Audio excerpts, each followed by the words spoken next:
Cake எப்படி செய்யறதுன்னு பார்த்துடலாமா? வாயை காட்டு.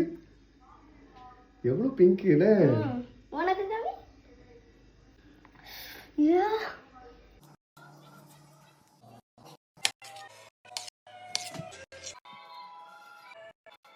இந்த மில்க் ஷேக் போட்டு கொடுத்தா எப்படி இருக்குமோன்னு தெரியல. இது சும்மா சாப்பிடவே சூப்பரா இருக்கு. வலுவலுன்னு உழுதுடேடி. சீனி போட்டுக்கலாம், பால் ஊத்திக்கலாம். அரைக்காமலே பால் ரோஸ் மில்க் கலர்ல வந்துட்டு வருங்க.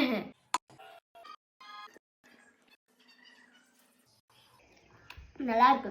என் தங்கச்சிக்கு சர்ப்ரைஸா கொடுக்க போறோம். எங்க போனா? கீழ. இந்த ஃப்ரிட்ஜ்ல ஒரு பழம் இருக்கு, எடுத்தாமா? எடுத்தா?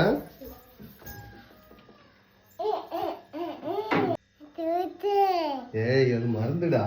இது எனக்கு, இது எனக்கு.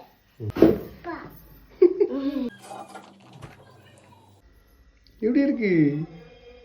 நல்லா இருக்கு.